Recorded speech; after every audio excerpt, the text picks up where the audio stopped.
Il était une fois, dans le petit village de Ka, une femme nommée Amara. Âgée de 38 ans, elle était l'aînée de sa famille et la seule parmi ses frères et sœurs à ne pas avoir trouvé de partenaire. Amara vivait avec ses parents, Ao et Baba Femi, et ses 4 jeunes frères et sœurs, 3 sœurs et un frère. Avec le temps, ses frères et sœurs se marièrent, la laissant comme la seule célibataire de la famille. Ce fait ne passa pas inaperçu dans la communauté soudée de Ka, et Amara ressentait le poids du jugement des autres. Le village, autrefois un lieu de chaleur et de familiarité, lui semblait désormais plein de regards jugeants. Le cœur lourd, Amara voyait ses amis du lycée et de l'université fonder leur propre famille, tandis qu'elle restait seule. Même les jeunes hommes du village et des environs ne demandèrent jamais sa main en mariage. Cette réalité pesait lourdement sur elle, causant de nombreuses nuits sans sommeil et remplies de larmes. Elle ne comprenait pas pourquoi elle était toujours seule alors que tout le monde autour d'elle trouvait le bonheur. Un soir, alors qu'elle était assise sur le porche, sa mère Ao s'approcha d'elle avec un sourire réconfortant.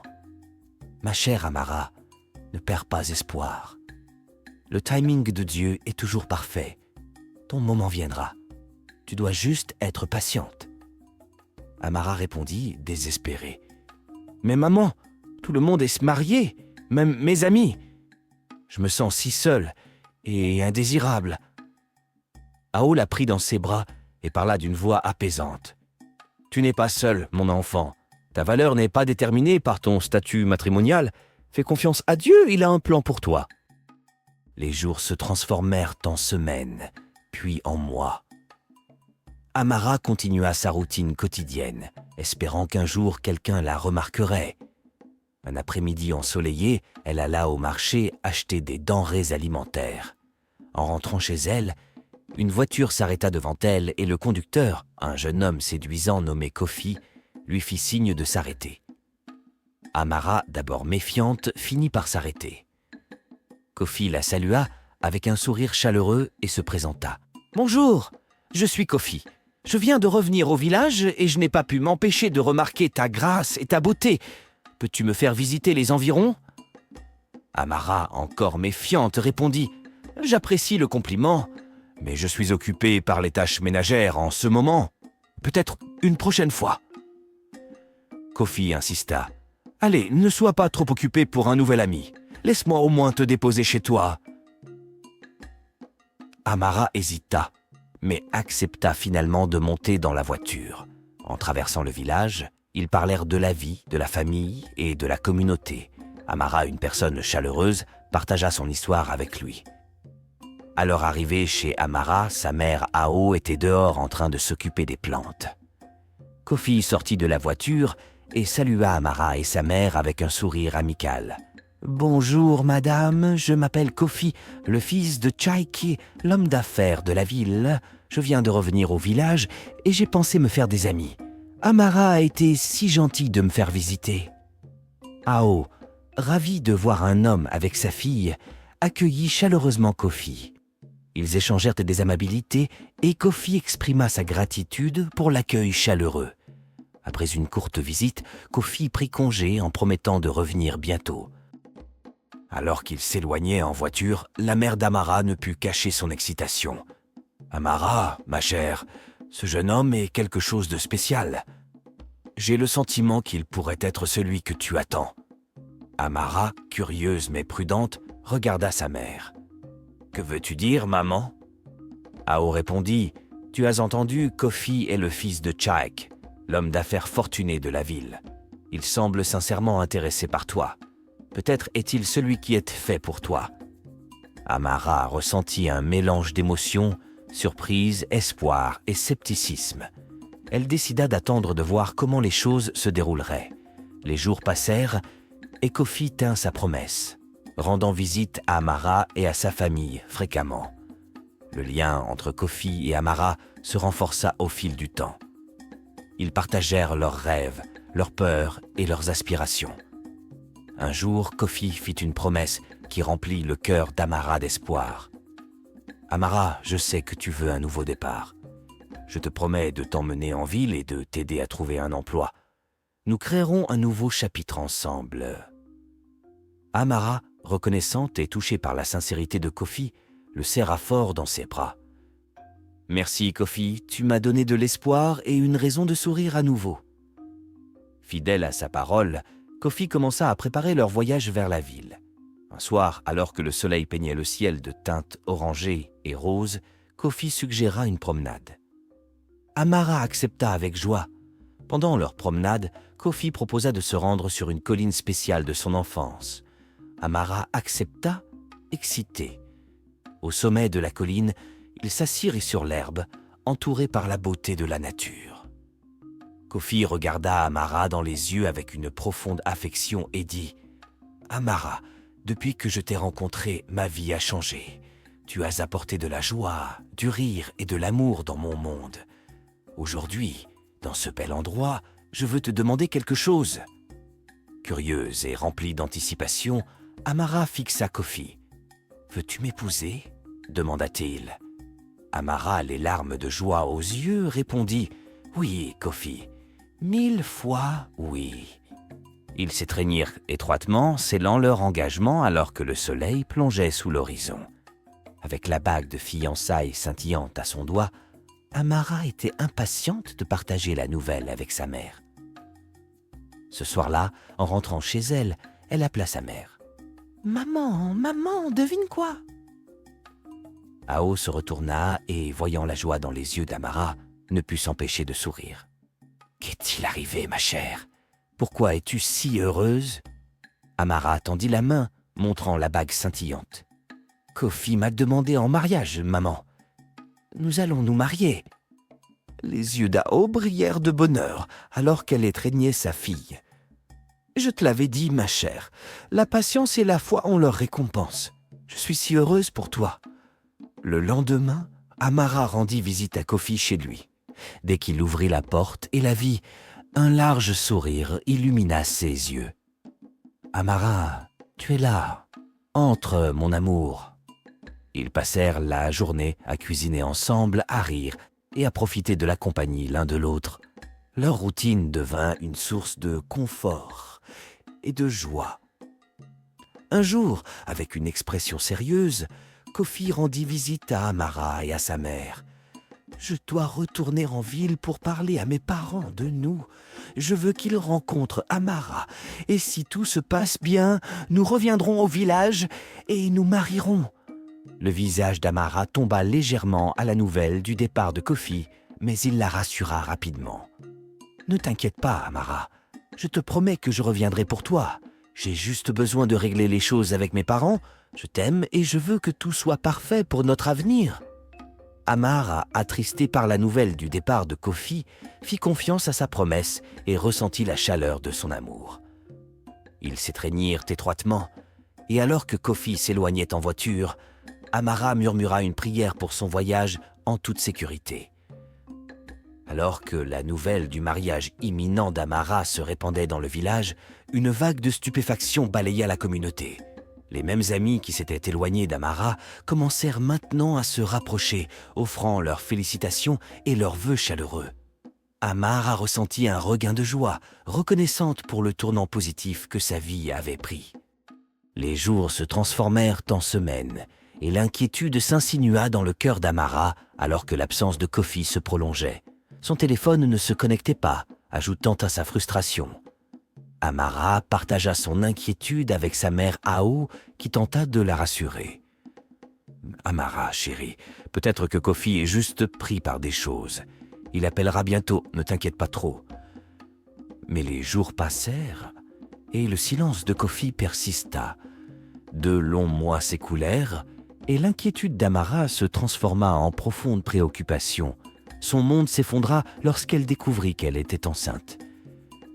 La joie de la maternité fut assombrie par la peur d'être seule. Amara, désespérée de trouver des réponses, tenta d'appeler Kofi à nouveau, mais son numéro restait injoignable. Les larmes coulèrent sur son visage alors que sa mère tentait de la consoler. « Amara, mon enfant, nous affronterons ce qui vient ensemble. Ne perds pas espoir. Peut-être y a-t-il une raison pour laquelle il n'a pas pu nous contacter. » Alors que le ventre d'Amara s'arrondissait avec la nouvelle vie en elle, les villageois qui avaient autrefois célébré son bonheur se tournèrent maintenant vers la moquerie. Les chuchotements et les regards jugeants s'intensifièrent, créant un lourd fardeau sur les épaules d'Amara. Incapable de supporter la honte et l'incertitude, Amara prit une décision difficile. Elle entreprit un voyage pour trouver Kofi. Elle rassembla quelques affaires, laissa une note à sa mère et partit pour localiser le domaine citadin où Kofi avait mentionné vivre. Son voyage la conduisit dans des bus et des rues inconnues, guidée uniquement par les souvenirs des paroles de Kofi. La détermination d'Amara à trouver l'homme qu'elle aimait surpassa les défis qu'elle rencontra en chemin. Elle navigua dans la ville animée, demandant aux étrangers des directions vers le domaine que Kofi avait autrefois appelé chez lui. Arrivée dans la ville, le cœur d'Amara battait à la fois d'espoir et de peur. Elle trouva son chemin vers le domaine où Kofi avait vécu, désespérée de découvrir la vérité.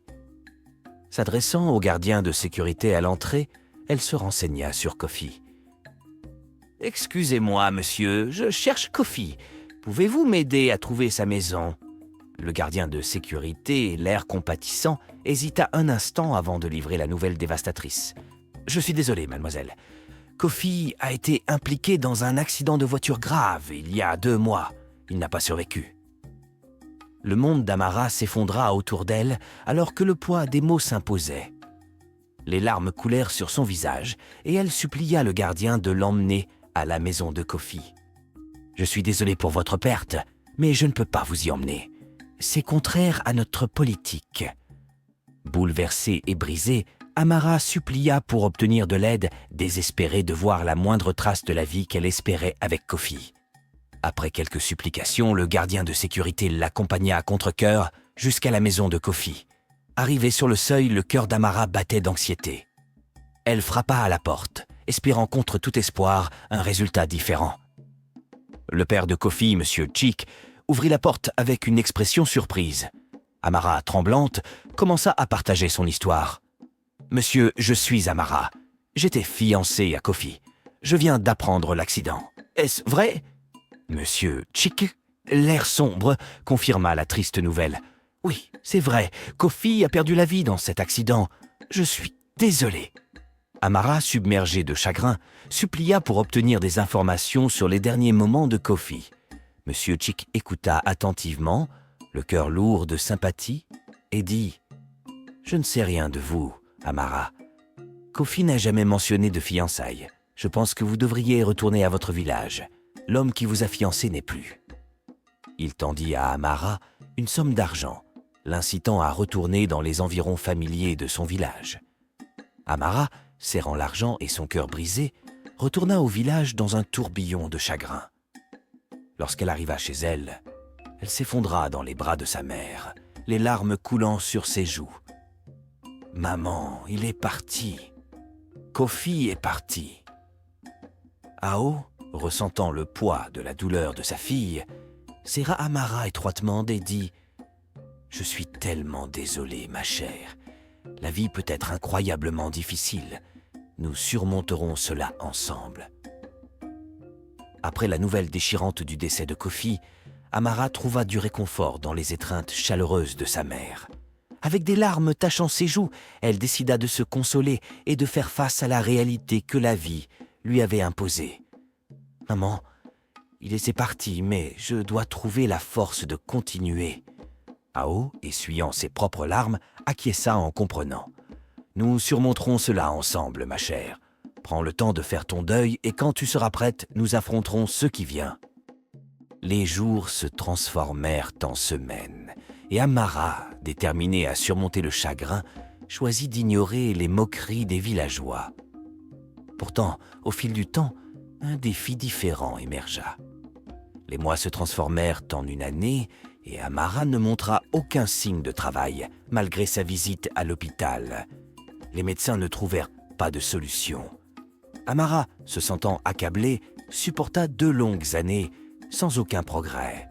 Elle commença à croire qu'elle était maudite, acceptant son sort avec le cœur lourd, ne cherchant plus d'aide médicale. Elle porta le poids de sa grossesse inaboutie comme un fardeau silencieux. 3 ans passèrent alors que le ventre d'Amara restait gonflé. Une nuit, alors qu'elle dormait, un rêve se déroula devant elle. Kofi apparut, son sourire radieux et réconfortant, et il dit « Amara, un bébé arrive demain. Il sera un grand enfant rempli de joie et de bénédictions. » Amara, submergée d'émotion, se réveilla face à la réalité que ce n'était qu'un rêve. Mais à l'aube, elle ressentit une douleur soudaine. Elle entrait en travail. Se précipitant à l'hôpital avec l'aide de sa mère et de voisins concernés, Amara fut accueillie par l'arrivée de son précieux petit garçon. Elle le regarda, les yeux larmoyants, et murmura « Kofi ». Les villageois qui l'avaient autrefois moqué furent témoins du miracle qui se déroulait devant eux. Le cœur d'Amara se gonfla d'un mélange de joie, de soulagement et de chagrin. Elle berça son nouveau-né, nommé d'après l'amour qu'elle avait perdu. Alors que la nouvelle de l'accouchement miraculeux d'Amara se répandait dans le village, des chuchotements d'étonnement emplirent l'air. Les mêmes personnes qui avaient douté et ridiculisé Amara s'émerveillaient maintenant du tournant extraordinaire des événements. Amara, embrassant son nouveau bonheur, ne put s'empêcher de ressentir un lien avec le rêve qu'elle avait fait la nuit précédente. Son petit garçon, nommé d'après son défunt père, devint un symbole d'espoir et de résilience. Après qu'Amara soit rentrée chez elle avec son fils, Kofi, un mélange d'émotions remplit son cœur. La tristesse de perdre l'homme qu'elle aimait persistait, mais la joie d'avoir un petit bébé portant son nom apportait du réconfort. Amara, avec le soutien de sa mère, se consacra à prendre soin du petit Kofi. 2 ans plus tard, le jeune Kofi jouait joyeusement dans la cour lorsque des voitures entrèrent dans leur allée. C'était nul autre que M. Chaik, le père de feu Kofi. Amara, surprise, lui offrit un siège et sa mère les rejoignit. M. Chaik expliqua le but de sa visite. Kofi lui était apparu en rêve, le pressant de remettre l'entreprise familiale à Amara et à leur fils.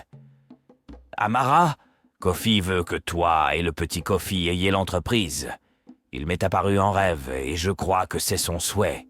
Viens avec nous en ville et je te guiderai à travers tout. » Amara, déconcertée, avait besoin de temps pour traiter ce revirement inattendu des événements.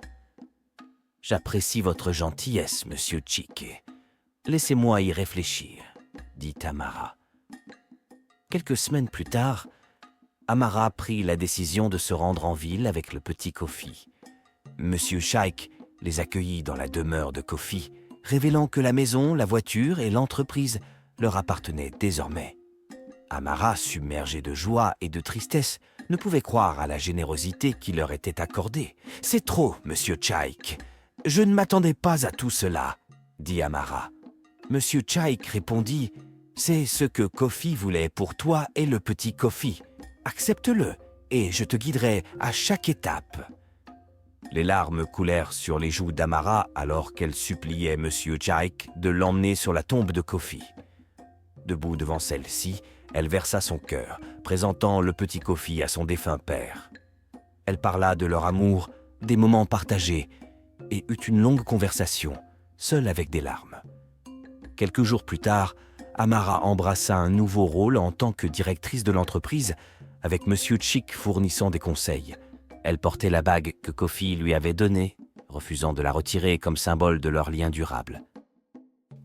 Amara dédia sa vie à la mémoire de Kofi, jurant de ne jamais se marier à nouveau. Les années passèrent et le petit Kofi grandit pour devenir un jeune homme bien. Maintenant au lycéum, Amara amena sa mère en ville, veillant à son confort. Malheureusement, la vie prit un autre tournant lorsque sa mère décéda. Pourtant, au milieu du chagrin, Amara et le petit Kofi trouvèrent du réconfort dans leur lien. Vivant en ville, ils créèrent un foyer rempli d'amour et de souvenirs. Amara, fidèle à sa promesse, ne se maria jamais à nouveau. Elle et le petit Kofi, unis par l'héritage laissé par Kofi, vécurent heureux jusqu'à la fin de leurs jours. Ainsi se déroula l'histoire d'Amara, une histoire d'amour, de bénédictions inattendues et du pouvoir durable de l'amour qui transcende le temps. La ville fut témoin de la résilience d'une femme qui transforma la tragédie en une vie remplie de buts, entourée de l'amour de son défunt partenaire et du fils portant son nom. L'histoire nous enseigne que même face aux défis et à la perte, la résilience et l'amour peuvent mener à des bénédictions inattendues. Le parcours d'Amara montre l'importance de rester forte, de faire face aux rebondissements de la vie avec courage et de chérir l'amour et les souvenirs qui perdurent. Elle nous rappelle que la gentillesse, la compassion et la détermination peuvent transformer le chagrin en joie, offrant de l'espoir même dans les moments les plus difficiles. Merci d'avoir écouté cette incroyable histoire sur Amara. Si vous l'avez aimée et que vous vous êtes senti heureux de son voyage, veuillez montrer votre soutien en cliquant sur le bouton « J'aime », en partageant avec vos amis et en laissant un commentaire ci-dessous. À la prochaine!